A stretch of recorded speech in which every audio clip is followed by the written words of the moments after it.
Hello बच्चों, हम लोग अल्टरनेटिंग करंट के न्यूमेरिकल्स को सॉल्व कर रहे हैं। आईएससी क्लास 12 नूतन की बुक का ये 48 न्यूमेरिकल्स है। इससे पहले वाले न्यूमेरिकल्स को हम पिछले लेक्चर्स में आप लोगों को समझा चुके हैं। अब हम इसको समझते हैं। ये डायग्राम दिया हुआ है, इसमें एसी पावर है 90 वोल्ट,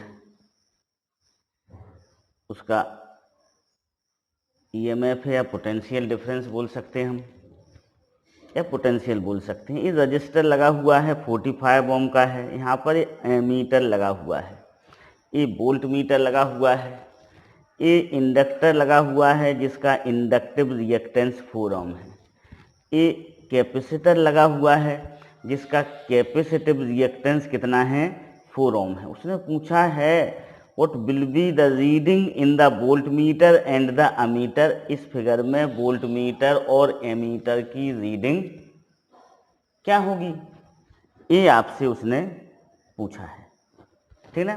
तो देखो इस डायग्राम को हम लोग देखते हैं। ये डायग्राम ही बना हुआ है, ये एसी पावर है, ये एमीटर लगा हुआ है, ये रजिस्टर है, ओके, ये इंडक्टर है, ये कैपेसिटर है। तो देखो इस डायग्राम को हम इस तरह से बना सकते हैं, रीअरेंज कर सकते हैं। यहाँ पर देखो देखने से पता चल रहा है कि रजिस्टर, इंडक्टर और कैपेसिटर तीनों कैसे हैं, सीरीज में हैं। तीनों कैसे हैं, सीरीज में हैं। तो देखो आपको पता होना चाहिए कि जो फार्मूला होता है करंट निकालने का, अमीटर क्या बताता है, जो एमीटर बताता है वो करंट की रीडिंग बताता है। तो करंट कैसे निकलेगा उसको हम आपको समझाते हैं। देखो करंट के लिए देखो I = होगा V/Z। हमें यहाँ पर Z की ज़रूरत पड़ेगी। तो LRC सर्किट के लिए Z क्या होता है, Z होता है √R² plus XL minus XC का होल स्क्वायर, ये Z होता है। यहाँ पर R कितना दिया हुआ है आपको, R दिया हुआ है, कितना दिया हुआ है R, दिस इज 45 ओम दिया हुआ है। तो 45 स्क्वायर, XL 4 दिया हुआ है, XC भी 4 दिया हुआ है। तो Z = हो जाएगा आपका 45, कितना हो जाएगा 45 ओम हो जाएगा। तो I = हो जाएगा 90 वोल्ट दिया हुआ है। देखो क्या दिया हुआ है यहाँ पर, 90 वोल्ट दिया हुआ है। तो जो I होगा वो होगा 90/45 = 2 एम्पियर। तो रीडिंग ऑफ अमीटर क्या होगी, रीडिंग ऑफ एमीटर 2 एम्पियर होगी। अब हमें वोल्ट मीटर की रीडिंग चाहिए है। किसकी रीडिंग चाहिए है, वोल्ट मीटर की। तो वोल्ट मीटर की रीडिंग के लिए हमें ये चाहिए है कि जो कैपेसिटर है और जो इंडक्टर है, इन दोनों के अलोंग कितना पोटेंशियल ड्रॉप हुआ, हमें ये फाइंड आउट करना है। हम चाहें तो इस डायग्राम को देखो इस तरह से रीअरेंज कर सकते हैं। ये आपका एसी सोर्स हो गया 90 वोल्ट, ठीक ना।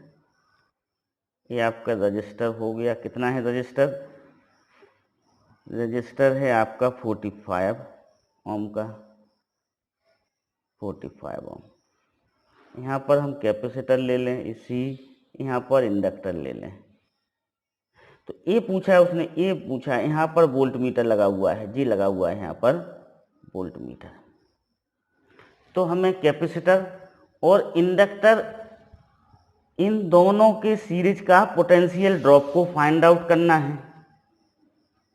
क्या फाइंड आउट करना है, पोटेंशियल ड्रॉप को। तो देखो आपको पता है V बराबर कितना होता है, करंट इंटू रेजिस्टेंस होता है, करंट इंटू रेजिस्टेंस, ओके, ये होता है V = तो यहाँ पर V क्या हो जाएगा, करंट कितना है आपका, यहाँ पर चलो हम लिखते हैं करंट, इफेक्टिव रेजिस्टेंस क्या होगा इसका, XL माइनस XC होगा, नो इफेक्टिव रेजिस्टेंस, हाँ सही है, XL माइनस XC होगा। LC सर्किट है, LC सर्किट हो जाएगा। LC सर्किट का इफेक्टिव रेजिस्टेंस क्या होता है, XL माइनस XC होता है। तो यहाँ पर देखो V, I की जगह हम 45 रखेंगे, XL की जगह हम क्या रखेंगे, 4 दिया हुआ है, XL 4 और XC भी हमें 4 दिया हुआ है, तो V इक्वल टू कितना हो जाएगा, 0 हो जाएगा। तो रीडिंग ऑफ वोल्ट मीटर क्या होगी, 0 होगी। Okay, reading of voltmeter equal to 0, voltmeter की रीडिंग क्या होगी, 0 होगी। Okay, understood, clear. अब हम बढ़ते हैं नेक्स्ट क्वेश्चन की ओर। 49, a resistor of 50 ohm, a resistor of 50 ohm, an inductor of 20 upon pi Henry and a capacitor of 5 upon pi microfarad are connected in series to a voltage supply of 230 volt 50 hertz. Find the impedance of the circuit. हमें circuit के impedance को क्या करना है, find out करना है। तो हम उसे फाइंड आउट करते हैं सर्किट के इम्पीडेंस को। देखो यहाँ पर क्या क्या दिया हुआ है, ये कौन सा है, क्वेश्चन नंबर 49 है। हमें R दिया हुआ है 50 ओम, कितना दिया हुआ है, R 50 ओम दिया हुआ है। रजिस्टर ऑफ 50 ओम, रजिस्टर कितना दिया हुआ है, 50 ओम दिया हुआ है, तो R कितना हो जाएगा, आपका 50 ओम हो जाएगा। Inductor of 20 upon pi Henry, तो 20 अपॉन पाई हेनरी हो गया। Capacitor of 5 upon pi microfarad, so this is 5 upon pi into 10⁻⁻⁻6 farad हो गया। ओके, F50 हर्ट्ज दिया हुआ है। अब हमें सबसे पहले क्या निकालना है, इंडक्टिव रिएक्टेंस निकालना है, XL। तो this is 2 pi FL, 2 pi 50 20 upon pi, तो XL कितना हो जाएगा, 22,000 ओम हो जाएगा। अब हम XC को फाइंड आउट करते हैं। XC क्या है, XC है capacitive reactance, this is 1/2 pi FC, 1/2 pi 55 pi into 10⁻⁻6। इसको हम सिंप्लीफाई करते हैं तो XC कितना हो जाएगा, देखो 10⁻6, दिस इज 2 इंटू 50 100, ये पाई से पाई कैंसिल हो जाएगा, into 5, this is XC equal to 10⁻4 upon 5, तो XC इक्वल टू कितना हो जाएगा, 2000 ओम हो जाएगा। अब जो Z का फार्मूला होता है, जो हमें इम्पीडेंस निकालना है, क्या निकालना है, इम्पीडेंस। तो इम्पीडेंस Z इक्वल टू क्या होता है, root R² plus XL minus XC का होल स्क्वायर। तो Z equal to root R², कितना दिया हुआ है, R50 दिया हुआ है, चलो अभी ले लेते हैं। अब XL और XC बराबर हैं तो ये 0 हो जाएगा, तो Z इक्वल टू क्या हो जाएगा, R इक्वल टू 50 ओम। 50 ओम अपना क्या हो जाएगा, इसका आंसर हो जाएगा। Okay, understood. Now next question number 50, a 40 ohm resistor, a 3 millihenry inductor and a 2 microfarad capacitor are connected in series to a 110 volt 5000 hertz AC source. Find the current in the circuit. तो current के लिए हमें impedance की ज़रूरत पड़ेगी, effective resistance की ज़रूरत पड़ेगी सर्किट के, और वोल्टेज हमें दिया हुआ है 110 वोल्ट दिया हुआ है। तो हम इम्पीडेंस को फाइंड आउट करेंगे तो I इक्वल टू क्या हो जाएगा, V अपॉन Z हो जाएगा। Question number 50, R is given 40 ohm, L 3 millihenry, 3 into 10⁻³ henry हो जाएगा ये, ठीक ना। और C is given to 2 microfarad, this is 2 into 10⁻⁻6 farad. और V दिया हुआ है हमें 110 वोल्ट, और F दिया हुआ है 5000 हर्ट्ज, ठीक है। तो हम XL को फाइंड आउट करें पहले। XL क्या होगा, 2 पाई FL होता है inductive reactance, 2 into pi F कितना दिया हुआ है 5000 दिया हुआ है, एल कितना दिया हुआ है 3 × 10⁻³ दिया हुआ है। दिस इज 2 5 या 10 हो जाएगा, दिस इज 3 × 10⁻³ और ये पाई, ठीक ना। इसका यूनिट क्या होगा, ओम होगा।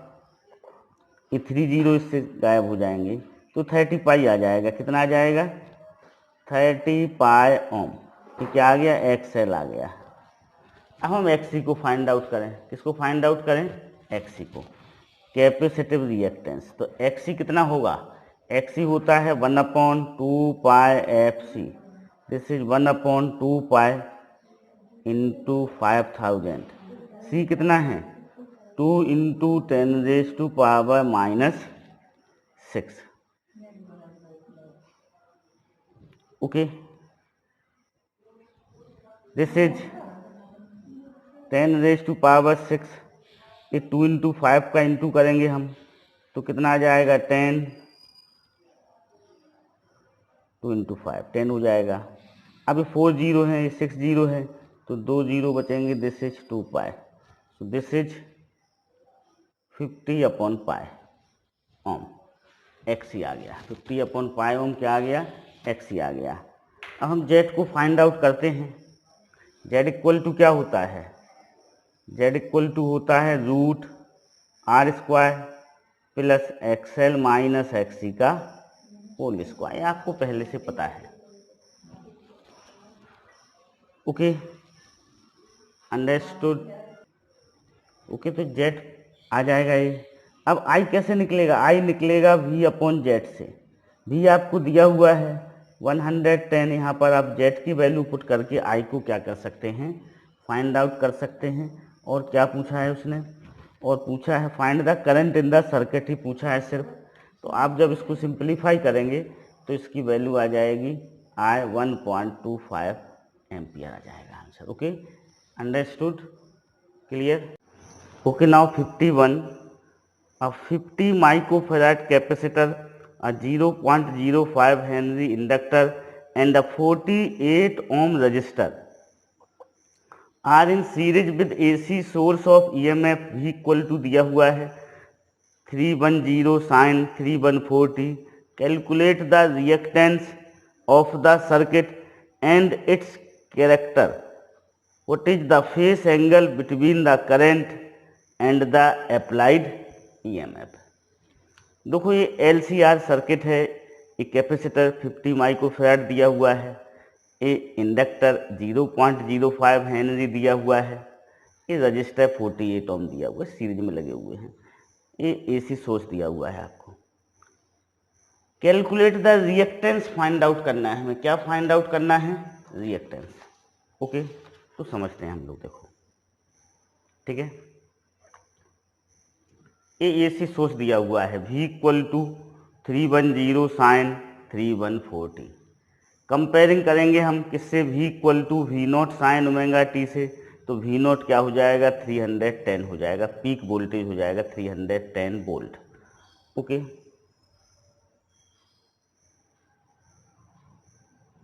ओमेगा क्या होगा 314 रेडियन पर सेकेंड, ये ओमेगा होगा। अभी हमने डायग्राम बना लिया। ये 48 ओम का रेजिस्टर है, ये 50 माइक्रोफैराड का कैपेसिटर है और ये 0.05 हेनरी का क्या है, इंडक्टर है। Okay, understood. अब देखो हमें रिएक्टेंस निकालना है सर्किट का, तो हमें XL की ज़रूरत पड़ेगी और XC की ज़रूरत पड़ेगी। XL का फार्मूला क्या होता है, ω/L होता है। ये इंडक्टिव रिएक्टेंस है। ओमेगा 314, L 0.05, तो ये 15.7 ओम आ जाएगा। ओके, फिर हमें XC कैपेसिटिव रिएक्टेंस की ज़रूरत पड़ेगी। Capacitive reactance is equal to 1/ωc। So 1/314, C is 50 microfarad, तो 50 × 10⁻⁻6, 10⁻⁻6 न्यूमरेटर में गया, 10⁻6/31450 और इसको हमने सिंप्लीफाई किया तो 63.70 ओम आ गया। अब हमें रिएक्टेंस निकालना है सर्किट का। क्या निकालना है? सिर्फ रिएक्टेंस पूछा है। तो रिएक्टेंस क्या होगा? XC माइनस XL होगा। This is 63.7 minus 15.7 equal to 48 ohm. क्या आ जाएगा? रिएक्टेंस आ जाएगा। कितना आ जाएगा? 48 ओम रिएक्टेंस आ गया। ओके, अब यहाँ पर XC is greater than XL, तो जो कैरेक्टरिस्टिक होगा रिएक्टेंस का वो कैसा होगा? कैपेसिटेंस होगा। कैसा होगा? कैपेसिटेंस होगा।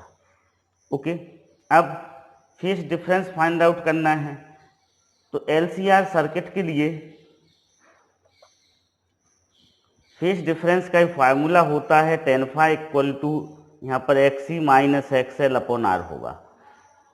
तो XL माइनस XC कितना है? 48 ओम है, और R क्या दिया हुआ है? 48। तो tan phi equal to 48 upon 48 equal to 1, phi equal to 45 degree हो जाएगा।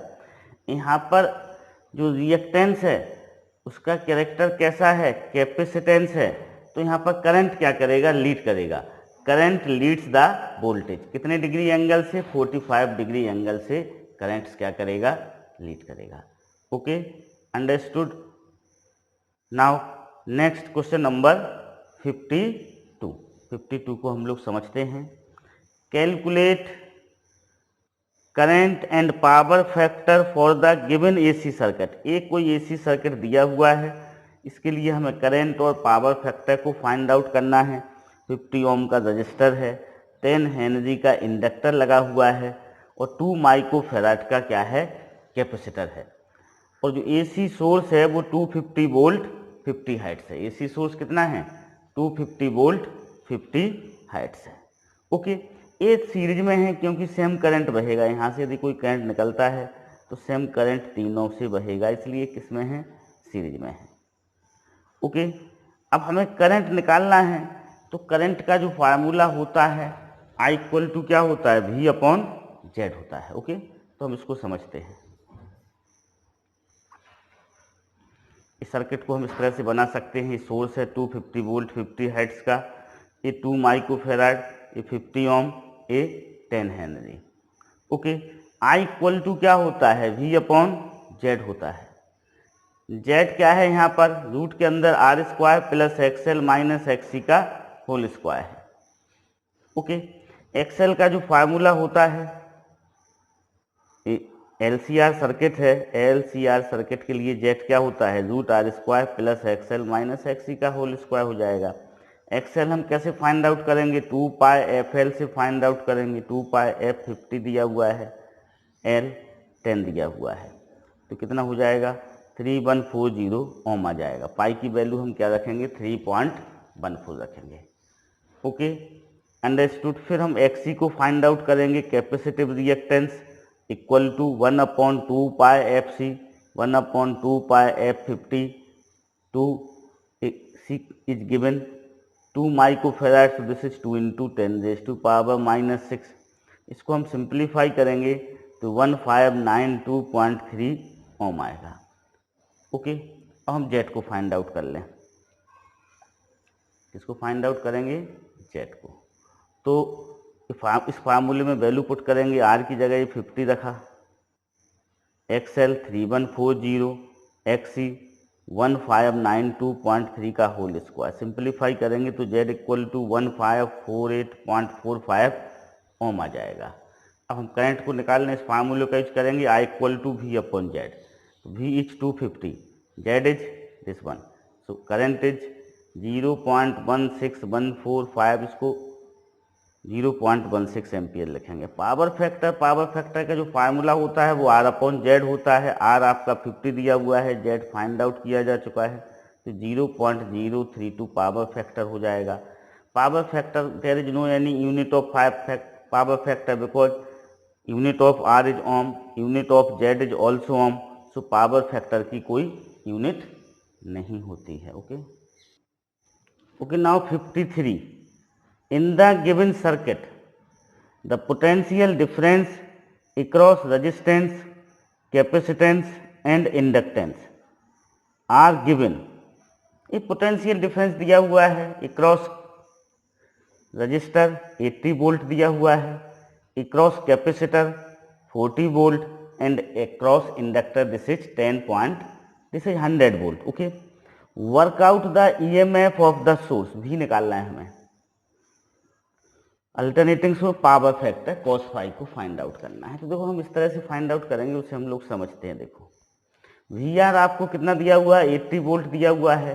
पोटेंशियल ड्रॉप और potential difference across register 80 volt दिया हुआ है। Potential drop across capacitor 40 volt दिया हुआ है। पोटेंशियल ड्रॉप अक्रॉस इंडक्टर कितना दिया हुआ है, 100 वोल्ट दिया हुआ है। फॉर एलसीआर सर्किट, अब एलसीआर सर्किट के लिए जो सोर्स का पोटेंशियल होता है, ईएमएफ होता है, वो V equal to root VR square plus VL minus VC का होल स्क्वायर होता है। तो वैल्यू रखेंगे V इक्वल टू 80 का स्क्वायर प्लस 100 माइनस 40 का whole square.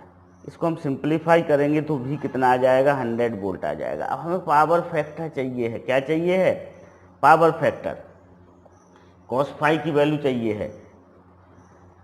For the given these data, in data की सहायता से हम tan फाई की वैल्यू फाइंड आउट कर सकते हैं। किसकी वैल्यू को फाइंड आउट कर सकते हैं, tan फाई की वैल्यू को। और फिर tan फाई की वैल्यू से हम ट्रिग्नोमेट्री का यूज करके cos फाई की वैल्यू को फाइंड आउट कर सकते हैं। तो हमें cos फाई की वैल्यू फाइंड आउट करना है, पावर फैक्टर। तो देखो वी है tan फाई कितना होता है, VL minus VC upon VR होता है, जो बेसिक फार्मूला है फेज डिफरेंस का LCR सर्किट के लिए। Okay, VL minus VC upon VR। अब हम एक ट्रायंगल बनाएंगे, क्या बनाएंगे, ट्रायंगल। तो देखो tan फाई क्या होता है, परपेंडिकुलर अपॉन बेस होता है, तो VL माइनस VC परपेंडिकुलर हो जाएगा और VR बेस हो जाएगा।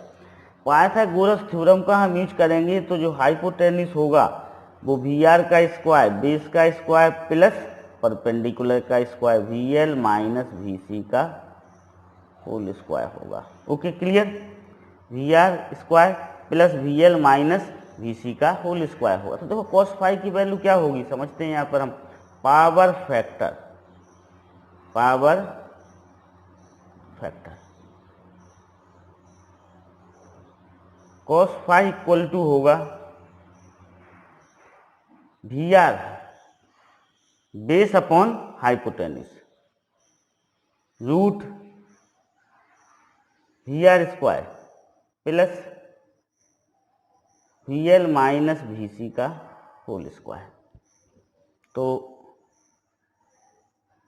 cos phi equal to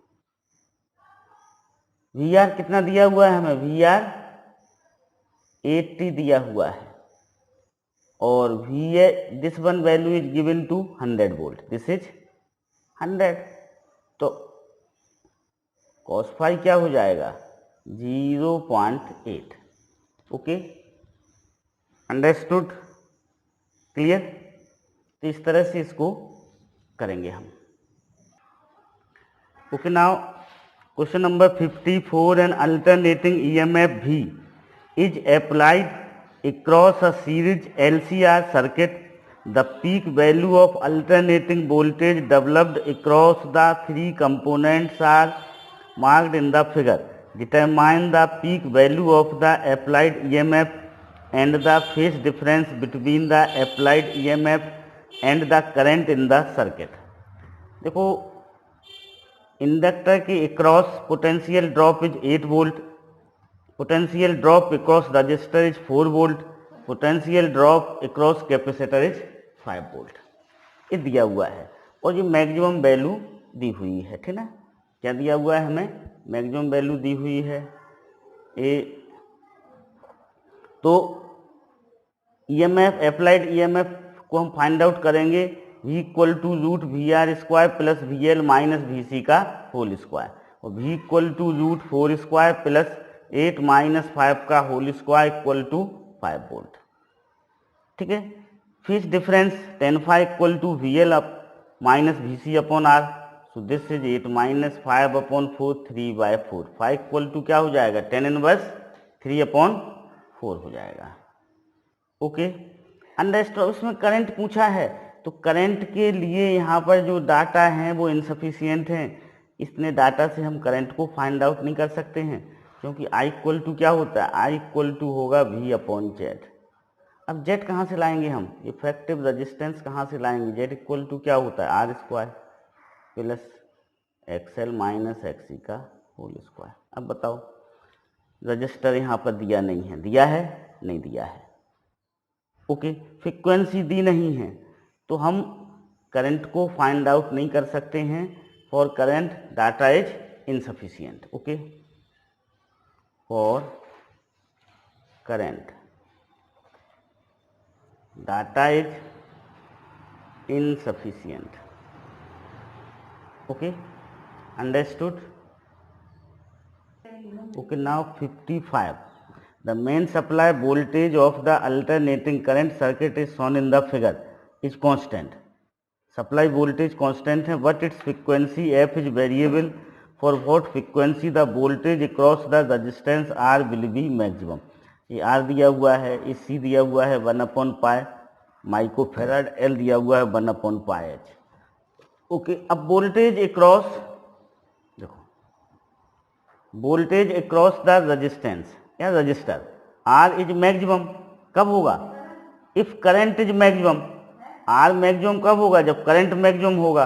for maximum current Z को क्या होना चाहिए, मिनिमम होना चाहिए, that is XL equal to XC होना चाहिए। अब XL की वैल्यू क्या होती है 2πfL, XC की वैल्यू 1/2πfC, तो F हो जाएगा 1/2π√1/LC, ओके। यहाँ पर वोल्टेज पूछा है, रेजिस्टेंस के क्रॉस जो वोल्टेज है वह मैक्सिमम होना चाहिए, क्या होना चाहिए, मैक्सिमम होना चाहिए। इससे क्या पता चलता है, करंट मैक्सिमम होना चाहिए। करंट मैक्सिमम कब होगा, जब Z मिनिमम होगा, और Z मिनिमम कब होगा, जब XL इक्वल टू क्या होगा, XC होगा, तब Z मिनिमम होगा। अब इस वैल्यू को हम इसमें पुट करके फाइंड आउट किए लेते हैं। F की वैल्यू देखो, ये डायग्राम आपको दिखाई दे रहा है, ठीक ना। F कैसे निकलेगा, F निकलेगा 1/2π√1/LC से निकलेगा।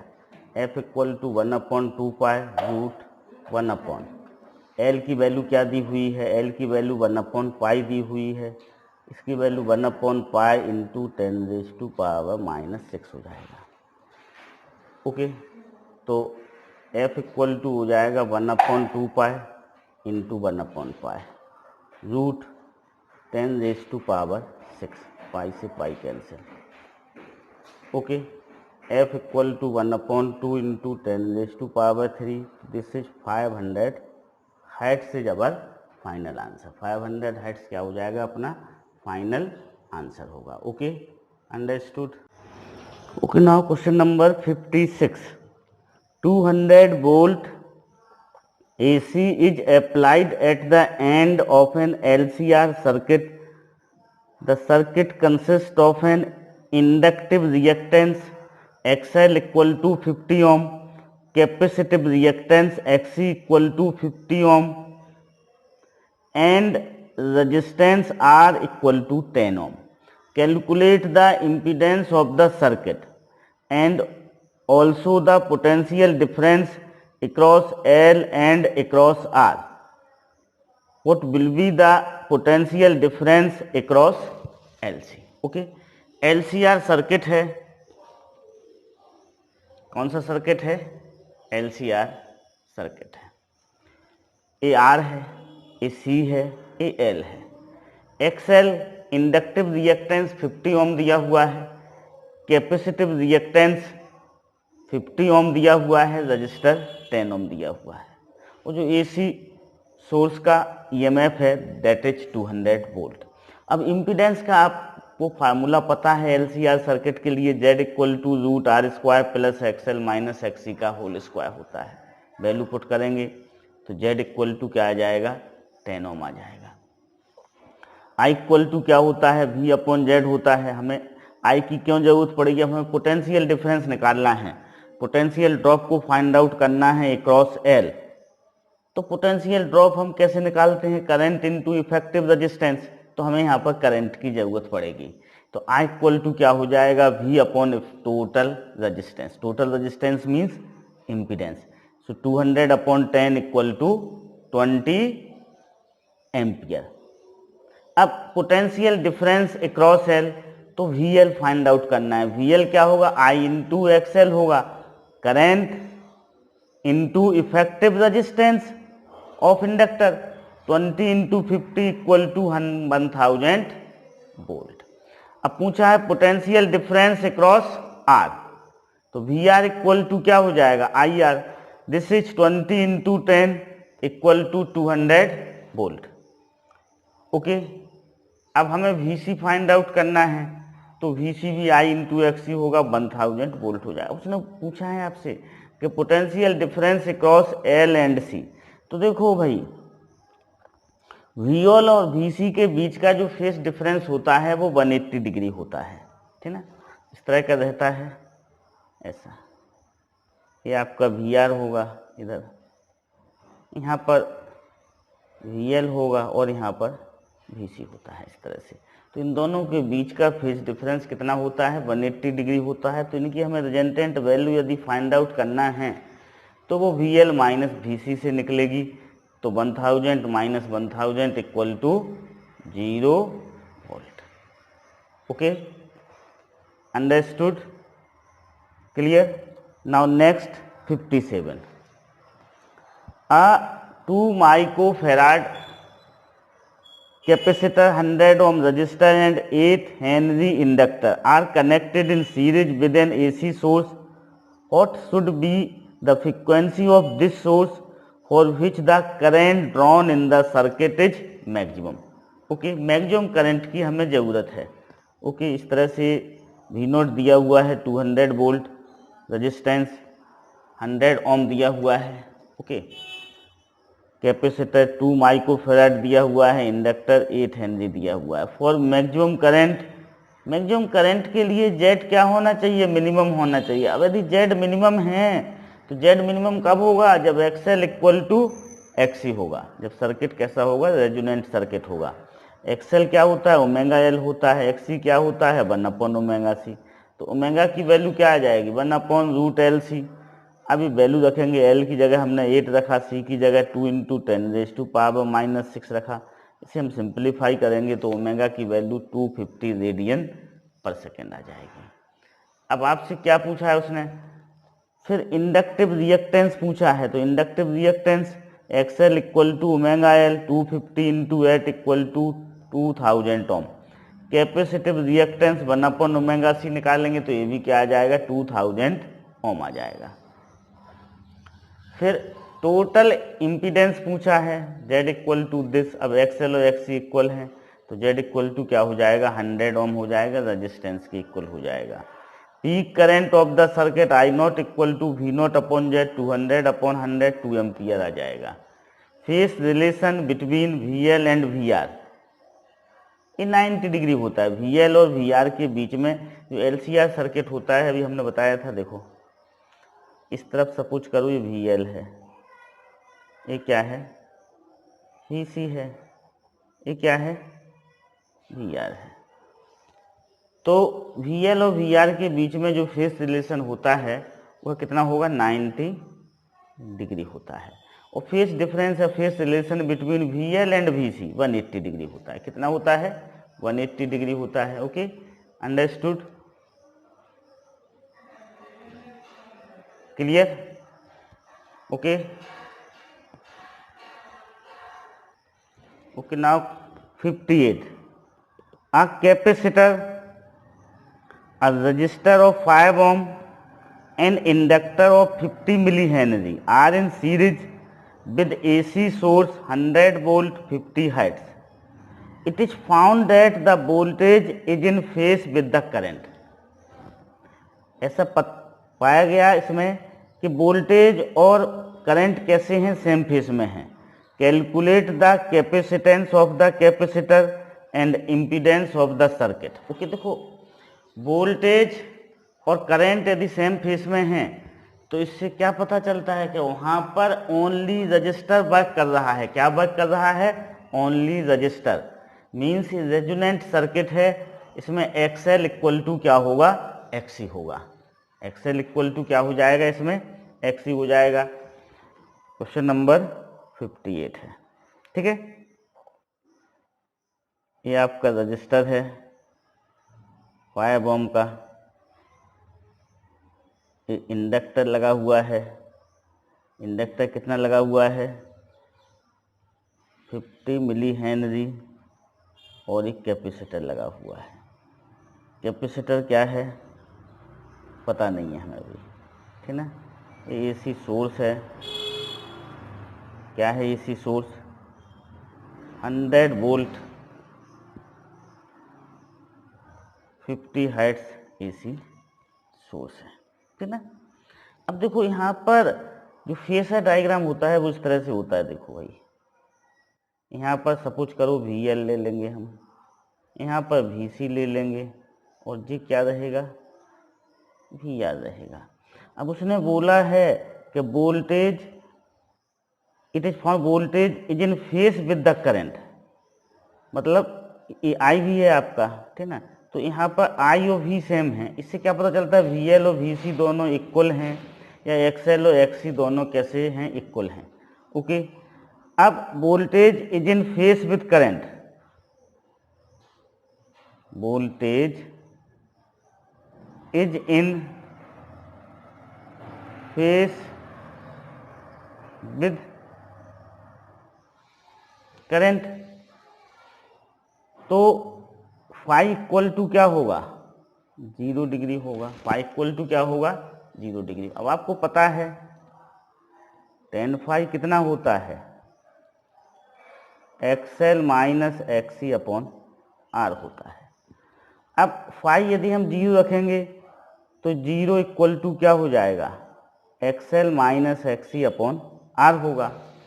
इससे क्या इम्प्लाई होता है, इससे यही इम्प्लाई होता है कि XL इक्वल टू क्या है XC है, इससे इम्प्लाई होता है। ओके, तो XL की वैल्यू ले लें हम 2 pi FL, XC 1/2 pi FC। इसका यूज करके हम C को फाइंड आउट कर लेंगे।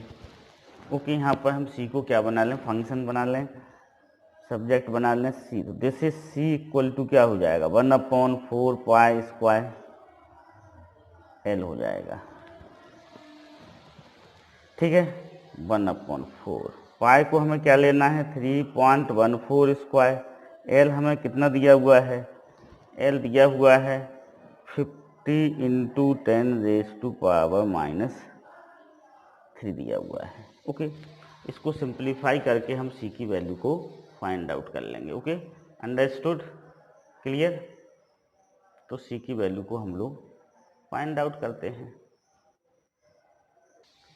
ओके, तो इसकी वैल्यू आ जाएगी 202.8 इंटू 10⁻⁻6 फैराड। अब देखो आगे उसने क्या पूछा है, and impedance of the circuit. Circuit का इम्पीडेंस पूछा है। क्या पूछा है आपसे, इम्पीडेंस ऑफ द सर्किट, ठीक ना। तो देखो यहाँ पर हम बताते हैं आपको। अब इम्पीडेंस ऑफ, यहाँ पर XL इक्वल टू XC है, तो impedance of the circuit, impedance of circuit Z equal to क्या होगा R होगा, तो Z इक्वल टू क्या हो जाएगा 5 ओम हो जाएगा। Z इक्वल टू क्या हो जाएगा 5 ओम हो जाएगा। Okay, understood, clear. Okay, now 59, find the resonant angular frequency of a series. Omega निकालना है हमें। LCR सर्किट है, L 2.0 हेनरी दिया हुआ है, C 32 माइक्रोफैराड एंड R 100 ओम दिया हुआ है। What is the Q value of this circuit, Q factor को हमें फाइंड आउट करना है। Okay, understood. तो देखो ये हम सर्किट ले लेते हैं, दिस इज AC पावर, ये 10 ओम का रजिस्टर है, 32 माइक्रोफैराड का कैपेसिटर है, 2.0 हेनरी का इंडक्टर, इस सीरीज में लगे हुए हैं तीनों।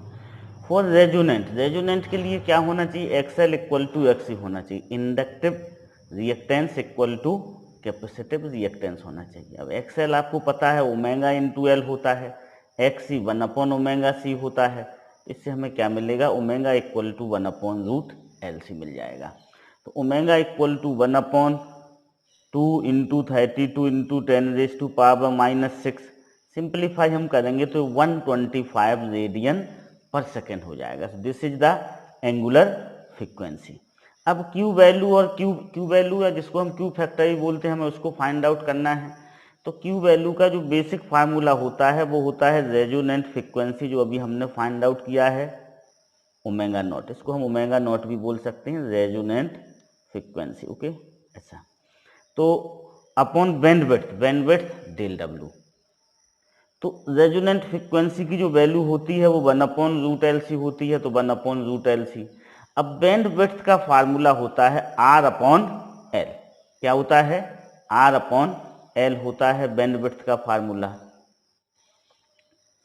Okay, understood? क्या होता है? R/L होता है। तो इसको जब हम सिंप्लीफाई करेंगे तो 1/√LC, L/R हो जाएगा, और क्यू फैक्टर बनेगा 1/R रूट के अंदर L/C।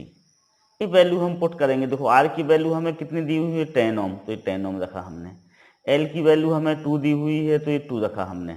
और C हमें 32 इंटू 10⁻⁻�6 दिया हुआ है। 1/10 इंटू 1/4 इंटू 1/10⁻⁻3, तो Q इक्वल टू हो जाएगा 25। Q की वैल्यू क्या आ जाएगी?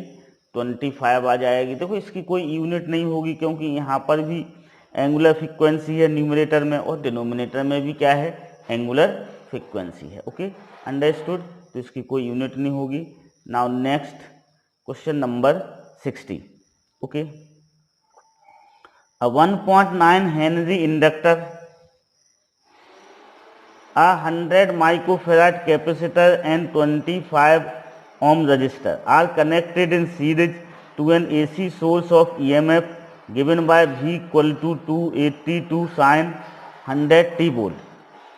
Find for the circuit the net reactance, the impedance, the RMS value of current and the rate of dissipation of heat. इसको हमें क्या करना है? फाइंड आउट करना है। ओके, देखो ये 25 ओम है, ये 100 माइक्रोफेराड है, 1.9 हेनरी है, ये V 282 साइन 100T है। अब इसको हम कंपेयरिंग करेंगे, किससे कंपेयरिंग करेंगे? इससे कंपेयरिंग करेंगे V equal to V0 sine omega T से कंपेरिजन करेंगे। तो V0 हमें 282 क्या मिल जाएगा? वोल्ट मिल जाएगा। ओमेगा की वैल्यू हमें मिलेगी 100 रेडियन पर सेकेंड। ओके, इंडक्टिव रिएक्टेंस हम निकाल लेंगे तो XL equal to omega L होगा। XL ओमेगा की वैल्यू हमें कितनी दी हुई? 100 दी हुई है, इंटू 1.9, तो 190 ओम हो जाएगा। Capacitive reactance XC equal to 1/ओमेगा C, दिस इज 1/100 ओमेगा है, ये C है आपका, तो 100 ओम आ गया। सबसे पहले उसने आपसे पूछा है द नेट रिएक्टेंस, तो नेट रिएक्टेंस क्या होगा? XL minus XC, 190 minus 100 equal to 90 ohm हो जाएगा। इम्पीडेंस का formula √R² plus XL minus XC का होल स्क्वायर, वैल्यू पुट करेंगे तो हमें क्या मिल जाएगा? इम्पीडेंस मिल जाएगा 93.4। R की वैल्यू कितनी है? 25 है। XL माइनस XC की वैल्यू क्या है? 90 है। ओके, अब उसने आपसे पूछा है RMS value of current.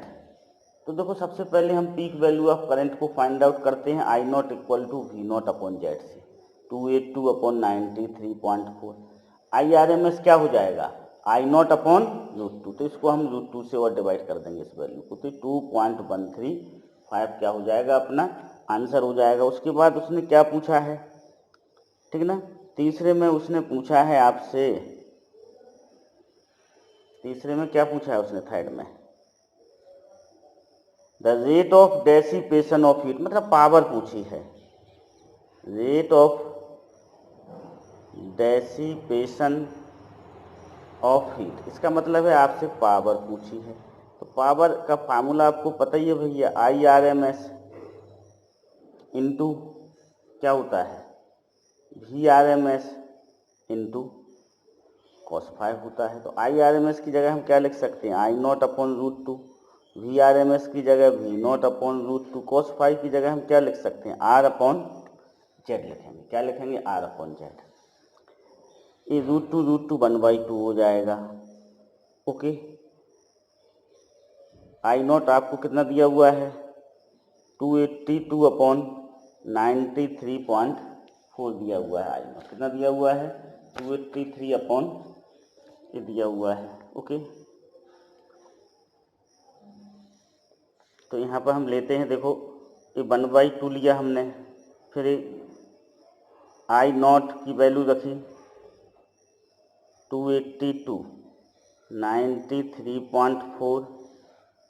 V0 की वैल्यू आपको पता है, V0 कितना है, V0 है आपका 282।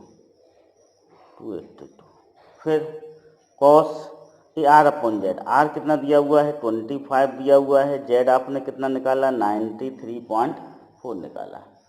ओके, अब जब आप इसको सिंपलीफाई करोगे तो इसकी जो वैल्यू आएगी वो आएगी, देखो चलो सिंपलीफाई हम लोग किए लेते हैं, या फिर इसकी वैल्यू हम जो आएगी वो आएगी आपकी अप्रॉक्सीमेटली 114 और पावर इसका यूनिट क्या हो जाएगा वॉट हो जाएगा। ओके, कैलकुलेटर सिंपलीफाई करेंगे तो 113.9 इस तरह से आएगा, 96, तो हम उसे 114 वॉट लिख लेंगे। Okay, understood. तो एवरेज पावर का rate of dissipation of heat का मतलब है हमें एवरेज पावर निकालना है। एवरेज पावर का फार्मूला होता है IRMS VRMS into cos phi। Okay, IRMS को हम I0/√2 लिख सकते हैं, VRMS को V0/√2 लिख सकते हैं, cos phi जो कि पावर फैक्टर कहलाता है, दिस इज R/Z होता है। तो वैल्यू पुट करेंगे तो अपना आंसर आ जाएगा। Okay, now next 61। A 200 volt 50 Hz source of alternating potential is connected to a resistance of 50 ohm। Pure in register वाला सर्किट है।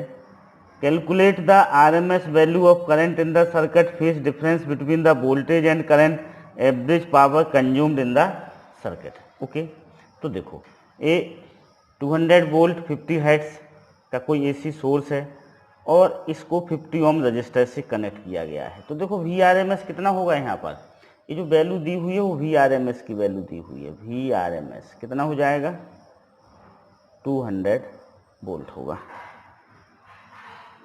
ओके, R दिया हुआ है आपको 50 ओम, तो IRMS आ जाएगा आपका। IRMS कितना आ जाएगा 200/50 इक्वल टू 4 एम्पियर। ठीक ना, ये 4 है। फिर उसने क्या पूछा है आपसे, फेज डिफरेंस बिटवीन वोल्ट। देखो प्योर रजिस्टर में फेज डिफरेंस कितना होता है 0 होता है। ये पहले का आंसर हो गया, दूसरे का आंसर होगा 0। ठीक ना, कितना होगा 0। कैसे होते हैं, सेम फेस में होते हैं, same face. Okay, same face में होते हैं कौन, I और I and V। Okay, pure resistor में। तो दूसरे का आंसर आ गया। तीसरे में क्या पूछा है, पावर। तो PR कितना होता है भैया, P बार आपको पता ही है, IRMS VRMS into cos phi। ये phi की वैल्यू है 0। ठीक ना, तो IRMS आपने निकाल ही लिया 4, VRMS आपको दिया हुआ है 200, cos 0। cos 0 की वैल्यू क्या होती है भाई, cos 0 की वैल्यू 1 होती है। तो ये 800 इंटू 1 इक्वल टू 800 क्या हो जाएगा वॉट हो जाएगा। कितना हो जाएगा 800 वॉट हो जाएगा। Okay, understood, clear. अब देखो क्वेश्चन नंबर 62 पे आते हैं हम लोग। 62 आपसे कह रहा है, in an AC circuit R equal to 40 ohm, Z equal to 50 ohm, VRMS equal to 200 volt, calculate the average power consumed over a full cycle. ठीक है, तो एवरेज पावर हमें निकालना है। क्वेश्चन नंबर क्या है आपका 62 है। कौन सा है? 62 है। देखो आपको आर कितना दिया हुआ है? 40 ओम दिया हुआ है। जेड कितना दिया हुआ है? 50 ओम दिया हुआ है। VRMS कितना दिया हुआ है? 200 वोल्ट दिया हुआ है। तो IRMS कितना हो जाएगा भैया? IRMS क्या होगा? VRMS अपॉन जेड होगा। क्या होगा? जेड होगा। तो this is 200 upon 50 equal to कितना आ जाएगा? 4 एम्पियर आ जाएगा। कितना आ जाएगा? 4 एम्पियर। अब देखो पावर का फार्मूला क्या होता है? पावर का फार्मूला होता है IRMS into VRMS into cos phi होता है। तो IRMS 4 निकाला आपने, VRMS कितना दिया हुआ है? 200 दिया हुआ है, और cos फाई की वैल्यू होती है R अपॉन जेड। तो दिस इज 800, R 40 है, जेड कितना है? 50 है। ओके, तो 0 से 0 कैंसिल हो जाएगा। अब इसको हम 5 से, तो 160 इंटू 4 आ जाएगा। इसको कैंसिल करेंगे 5 से तो 160 आ जाएगा। कितना आ जाएगा? 160। दिस इज 640 वाट अपना क्या हो जाएगा? इसका आंसर हो जाएगा। कितना हो जाएगा आंसर? 640 वाट। Okay, understood. तो यही फार्मूले का यूज किया गया। P bar equal to IRMS into VRMS into cos phi. cos phi जो पावर फैक्टर होता है उसकी वैल्यू R अपॉन जेड होती है। Okay, understood, clear. Okay, now 63। A resistance of 150 ohm and a capacitance of 15 microfarad are connected in series with an AC source. The peak value of current is 0.20 ampere. Calculate the average power consumed in the circuit. If the capacitor is removed, what the current is in kept the same? What is the average power consumed in the resistor? Okay, तो यहाँ पर देखो हमें क्या क्या दिया हुआ है। यहाँ पर हमें R इक्वल टू 150 ओम दिया हुआ है, C 15 माइक्रोफैराड दिया हुआ है, I नॉट 0.20 एम्पियर दिया हुआ है। अब देखो एवरेज पावर का जो फार्मूला होता है, कोई भी सर्किट हो, 7 सर्किट में से कोई भी सर्किट हो, चाहे वो प्योर रजिस्टर हो, चाहे प्योर कैपेसिटर हो, चाहे प्योर इंडक्टर हो, चाहे RC सर्किट हो, चाहे LC सर्किट हो, चाहे RL सर्किट हो, चाहे LCR सर्किट हो, सभी के लिए जो एवरेज पावर का जो फार्मूला होता है वो P bar equal to IRMS into VRMS into cos phi होता है। अब IRMS को हम I नॉट अपॉन √2 लिख सकते हैं, VRMS को V नॉट अपॉन √2 लिख सकते हैं, cos फाई की जो वैल्यू होती है वो R अपॉन जेड होती है। तो √2 into √2 1/2 I not V not upon Z into R। अब देखो V नॉट अपॉन जेड को हम फिर I नॉट लिख सकते हैं, तो 1/2 I not into I not into R, तो 1/2 I नॉट का स्क्वायर R। 1/2 जब करता हूँ, I नॉट हमें दिया हुआ है, R 150 दिया हुआ है, सिंप्लीफाई करेंगे तो 3 वाट आ जाएगा। अब हमने कैपेसिटर को रिमूव कर दिया पर करंट सेम बह रहा है, तो average power consumed in resistor alone formula same रहेगा, P bar equal to IRMS into VRMS into cos phi.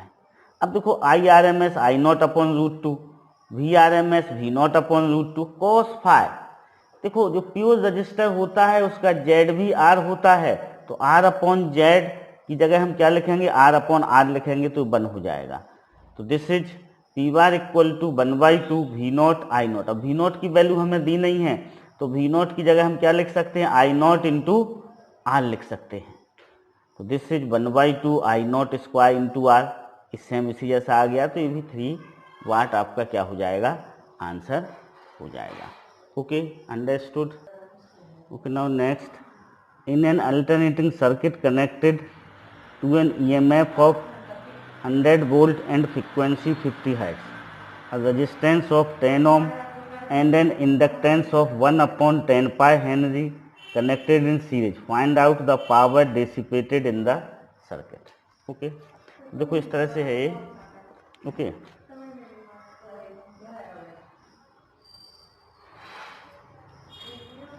ये 100 वोल्ट 50 हर्ट्ज AC सोर्स है, ये 10 ओम का रजिस्टर है, ये 1/10 पाई हेनरी का इंडक्टर सीरीज में कनेक्ट किए गए हैं. हमें Z निकालना पड़ेगा, पावर डिसिपेशन निकालना है तो हमें Z निकालना पड़ेगा. तो Z इक्वल टू क्या होगा, √R² प्लस XL² होता है.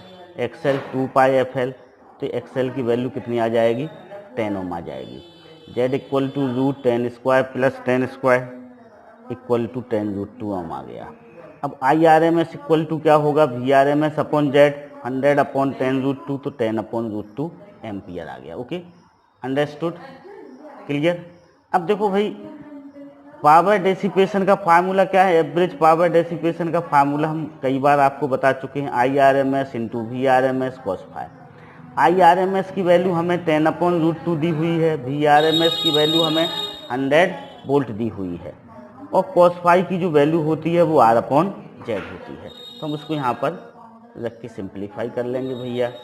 देखो, दिस इज 1000√2, R कितना दिया हुआ है, 10 दिया हुआ है, और Z हमें कितना निकला था, 10√2 निकला था. ये कैंसिल हो जाएगा, तो 1000/2 इक्वल टू कितना आ जाएगा, 500 वाट अपना आंसर आ जाएगा. Okay, understood. Okay, now next 65. An alternating voltage and corresponding current are given. V दिया हुआ है 110 sin ωt प्लस π/6, I दिया हुआ है 5 sin ωt minus π/6 respectively. Find the impedance of the circuit and the average power dissipation by it. Okay, तो देखो भैया, V आपको दिया हुआ है 110 sin ωt प्लस π/6, तो ये V0 हो जाएगा. V0 कितना हो जाएगा, 110 हो जाएगा. I आपको दिया हुआ है 5 sin ωt माइनस π/6, तो I0 क्या हो जाएगा, 5 हो जाएगा. Z क्या होता है, इफेक्टिव रेजिस्टेंस होता है वोल्टेज अपॉन करंट. तो V0 upon I0, 110/5 equal to 22 ओम हो जाएगा. अब फाई निकाल, अपन को एवरेज पावर के लिए cos फाई की जरूरत पड़ती है, तो फाई की जरूरत पड़ेगी. तो फाई कैसे निकलता है, देखो भैया, इसका साइन का एंगल माइनस इसके साइन का एंगल को माइनस जब हम करेंगे तो π/3 आ जाएगा. अब जो एवरेज पावर का फार्मूला होता है पता है आप लोगों को, IRMS की जगह I0/√2, VRMS की जगह V0/√2 cos π/3. ओके, ये 5 इंटू 110, ये 5 दिया हुआ है, 110 दिया हुआ है, √2 इंटू √2 क्या हो जाएगा, 2 इंटू 1/2. तो दिस इज 137.5 वाट अपना आंसर आ जाएगा. Now next, a transformer is use to step up an alternating EMF of 200 volt to 440 volt. If the primary coil has 1000 turns, calculate the number of turns in the secondary coil. तो देखो, ये दिए हुए हमें इसमें क्या क्या दिया हुआ है, VP मतलब primary voltage 200 volt, VS secondary voltage 440 volt, NP number of turns in primary coil. अभी फार्मूला होता है VP/VS इक्वल टू NP/NS. तो 200/440 इक्वल टू 1000/NS, तो NS इक्वल टू हो जाएगा 2200. Okay, understood, clear.